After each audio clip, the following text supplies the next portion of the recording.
آپ مکمل طور پر اس کو بالکل کلوز نہیں کر سکتے، کیونکہ بڑے بڑے ممالک جو ہے بارڈر کے مسائل ہوتے ہیں، لیکن میکسیمم ہمیں اس پہ توجہ دینی ہوگی، جو کہ اس وقت نہیں ہے۔ یہ جو ہمارے انٹری پوائنٹس ہے، خواہ وہ 8-9 انٹری پوائنٹس جو ہے اس کو پراپرلی فارملائز کرے، ٹریڈ کو اور ٹرانزٹ کو اس کو ٹھیک ٹھاک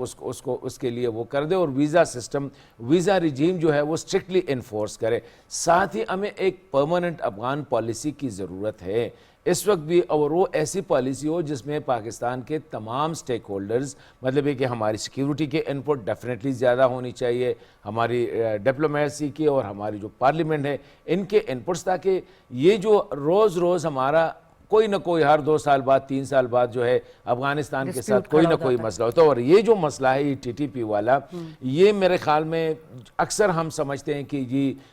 نو doubt it is an irritant, Pakistan کے لیے یہ ایک ایگزسٹینشل مسئلہ نہیں ہے، لیکن اٹ از اے مسئلہ، یہ ایک مسئلہ ہے، یہ پاکستان کو بلیڈ کرتا رہے گا۔ اور جس طرح احمد بھائی نے بھی بات بتائی کہ دیکھیں آپ کی بارڈر سے اگر ایسی خبریں آ رہی ہو، جگہ جگہ پہ اگر سیکیورٹی کے ہمارے فورسز پہ حملے ہو رہے ہو، بم دھماکے ہو رہے ہو، اگر آپ کی یہ سیکیور نہ ہو، تو اگر انٹرنیشنل انویسٹر جب آتا ہے اور یہ خبریں، اور پھر یہ ہے کہ ہمیں یہ بھی معلوم ہے کہ ہمارا ایسٹرن جو پڑوسی ہے وہ ویسٹرن کے ساتھ ملا ہوا ہے، اسپیشلی پروپیگنڈا گیم میں، تو اس میں ہمیں جو ہے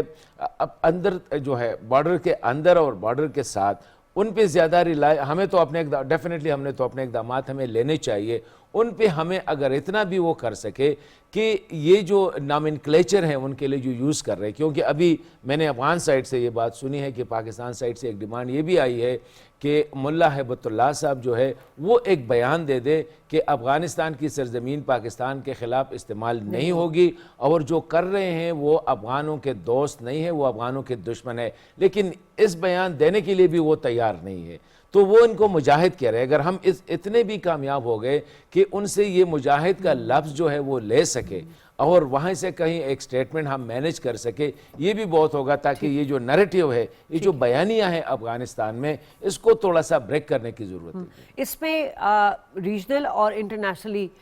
کیا پریشر بلڈ کیا جا سکتا ہے احمد؟ ایک تو ہم دیکھتے ہیں کہ افغانستان کی اپنی بات کی جائے تو وہاں دیکھیں نا، کوئی نظام زندگی نہیں ہے، کوئی ڈیولپمنٹ نہیں ہے، کوئی انفراسٹرکچر نہیں ہے، یہاں سے جو ریفیوجیز ہیں جو اللیگل رہ رہے ہیں ان کو ہم نکالنا چاہتے ہیں، مگر وہ اپنے ہی ملک نہیں جانا چاہتے۔ تو یہ جو فنڈنگز مختلف ممالک کر رہے ہیں افغانستان کو، کیونکہ ان کو تو ڈالرز آ رہے ہیں نا، مطلب وہ کیوں کام کریں گے، تو یہاں پر کیا پریشر بلڈ کیا جا سکتا ہے؟ دیکھیں میں تو یہ سمجھتا ہوں کہ جیسے حسن صاحب نے بات کی کہ ایک مستقل جو افغان پالیسی ہے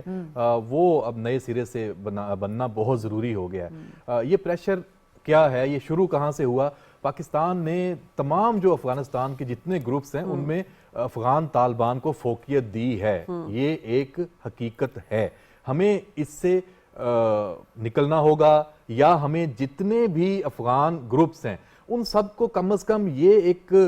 پیغام ضرور دینا ہوگا کہ یہ آپ کی جو انٹرنل پالیٹکس ہے اس سے پاکستان کا کوئی واسطہ نہیں ہے۔ افغانستان کی جو ایک نمائندہ حکومت ہے وہی پاکستان کے لیے، دنیا کے لیے قابل قبول ہوگی، اور ہم اس میں بالکل اپنے ملک اور افغانستان کے ساتھ دونوں پاکستان اور افغانستان کے جو تعلقات ہیں اس کو صرف فوکس کریں گے، اور اس میں افغانستان کا ایک بطور ہمسایہ ملک ہم جو بھی کردار ادا کر سکتے ہیں، آپ بڑے بھائی کے طور پہ کہہ لیں، ایک ہمسائے کے طور پہ کہہ لیں، وہ آپ اکانومی کو بوسٹ کرنے کے لیے ہو، وہ تجارت کے لیے ہو، وہ ان کی ضروریات پوری کرنے کے لیے ہو، وہ جو پیپل ٹو پیپل کانٹیکٹ ہے، جو ویزا رجیم ہے اس کو بہتر کرنا ہو، آمد و رفت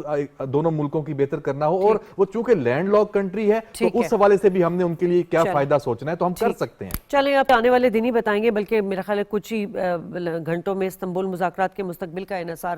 افغان طالبان کے اوپر ہے، وہ کیا انیشیٹو لیتے ہیں۔ پاکستان تو اپنے طور پر تیار ہے، یقیناً افغانستان کے حوالے سے جو پالیسی ہے اس کو دیکھنے کی بھی ضرورت ہے، لیکن ساتھ ساتھ پاکستان کے جو اپنے انٹرنل جو معاملات ہیں اس کو بھی تھوڑا مضبوط کرنے کی ضرورت ہے۔ بریک لوں گی ناظرین، بریک کے بعد واپس آئیں گے تو مزید گفتگو کا سلسلہ آگے بڑھائیں گے۔